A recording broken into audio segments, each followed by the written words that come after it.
안녕하세요. 온도교회 성도 여러분, 화요일 아침 말씀 묵상 함께 나누도록 하겠습니다. 창세기 6장 말씀인데 전체를 다 읽지는 않고 9절부터 마지막 절인 22절까지만 읽도록 하겠습니다. 창세기 6장 9절부터 22절까지 말씀 제가 읽겠습니다. 노아의 역사는 이러하다. 노아는 그 당대에 의롭고 흠이 없는 사람이었다. 노아는 하나님과 동행하는 사람이었다. 노아는 셈과 함과 야벳 이렇게 세 아들을 두었다. 하나님이 보시니 세상이 썩었고 무법천지가 되어 있었다. 하나님이 땅을 보시니 썩어 있었다. 살과 피를 지니고 땅 위에서 사는 모든 사람들의 삶이 속속들이 썩어 있었다. 하나님이 노아에게 말씀하셨다. 땅은 사람들 때문에 무법천지가 되었고 그 끝날이 이르렀으니 내가 반드시 사람과 땅을 함께 멸하겠다. 너는 잣나무로 방주 한 척을 만들어라. 방주 안에 방을 여러 칸 만들고 역청을 안팎에 칠하여라. 그 방주는 이렇게 만들어라. 길이는 300자, 너비는 50자, 높이는 30자로 하고 그 방주에는 지붕을 만들되 한 자 치켜 올려서 덮고 방주의 옆쪽에는 출입문을 내고 위층과 가운데층과 아래층으로 나누어서 세 층으로 만들어라. 내가 이제 땅 위에 홍수를 일으켜서 하늘 아래에서 살아 숨쉬는 살과 피를 지닌 모든 것을 쓸어 없앨 터이니 땅에 있는 것들은 모두 죽을 것이다. 그러나 너하고는 내가 직접 언약을 세우겠다. 너는 아들들과 아내와 며느리들을 모두 데리고 방주로 들어가라. 살과 피를 지닌 모든 짐승도 수컷과 암컷으로 한 쌍씩 방주로 데리고 들어가서 너와 함께 살아남게 하여라.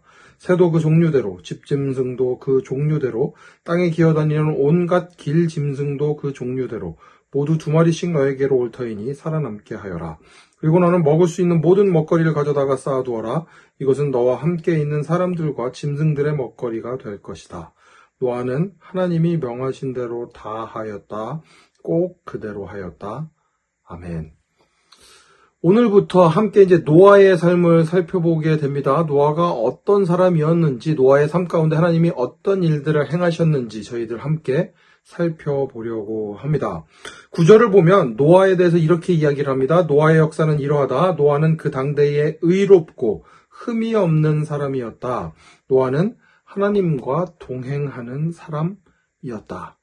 이것만 보면 의롭고 흠이 없게 살려고 애썼던 사람, 하나님과 동행하는 사람이었구나 라고 생각을 할 수 있는데 9절보다 한 절 앞선 8절에서, 오늘 읽지는 않았지만 8절에서는 이렇게 이야기를 합니다. 그러나 노아만은 주님께 은혜를 입었다. 하나님께서 노아에게 은혜를 입히셨습니다. 하나님의 은혜를 맛본 노아가 의롭고 흠이 없는 사람으로 하나님과 동행하는 사람으로 살아갔습니다. 이 사실을 좀 잘 알아야 합니다. 은혜에 합당한 삶을 살아가니 의롭고 흠이 없는 사람이 된 것입니다. 하나님과 동행하는 사람이 된 것입니다. 우리도 노아처럼 하나님께서 의롭다 칭하여 주신 사람들이니, 그 은혜를 받은 사람들이니 노아처럼 하나님의 부르심에 합당한 삶을 살아가야 할 것입니다. 노아가 살았던 시대는 지금 우리가 살아가는 시대와 크게 다르지 않았습니다. 11절과 12절 보십시오. 하나님이 보시니 세상이 썩었고 무법천지가 되어 있었다. 하나님이 땅을 보시니 썩어 있었다. 살과 피를 지니고 땅 위에서 사는 모든 사람들의 삶이 속속들이 썩어 있었다. 우리가 살아가는 세상의 민낯을 그대로 드러냅니다. 있는 그대로의 현실을 보여주고 있습니다. 그러니 하나님께서는 이 세상을 그냥 두실 수 없었습니다. 13절 하나님이 노아에게 말씀하십니다. 땅은 사람들 때문에 무법천지가 되었고 그 끝날이 이르렀으니 내가 반드시 사람과 땅을 함께 멸하겠다. 하나님께서는 심판을 말씀하십니다.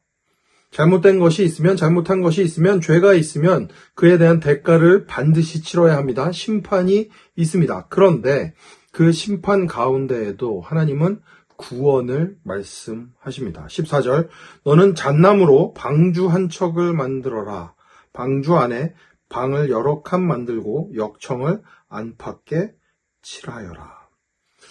하나님께서 유일한 그 구원의 길을 주셨는데 그것이 바로 방주였습니다. 하나님의 방법으로 하나님과 동행하는 것, 하나님의 말씀에 순종하는 것, 그것을 통하여 이 구원을 맛볼 수 있는 것입니다. 오늘 노아의 삶이 그랬습니다. 노아는 하나님이 명하신 대로 다 하였습니다. 꼭 그대로 하였습니다. 22절이 그렇게 기록하고 있죠.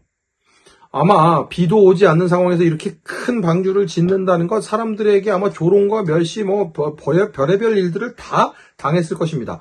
그럼에도 불구하고 하나님의 뜻대로 살아가는 것, 꼭 그대로 살아가는 것, 그게 바로 그리스도인의 삶이어야 한다는 것입니다. 은혜를 받은 사람의 삶이어야 한다는 것입니다.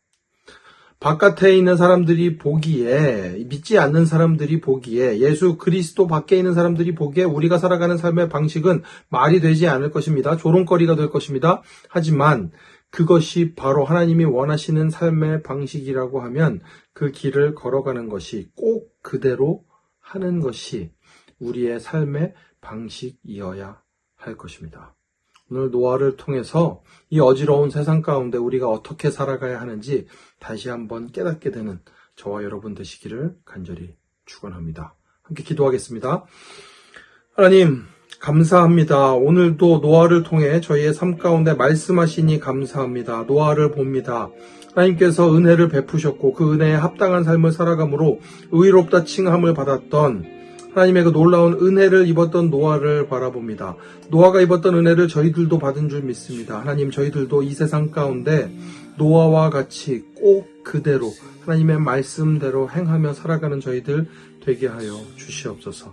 그리하여 저희가 받은 은혜에 합당한 삶을 살아가는 이 세상을 주님의 온도로 바꾸어 나가는 모든 온도교회 성도들 되게 하여 주시옵소서. 모든 말씀 예수님 이름으로 기도합니다. 아멘.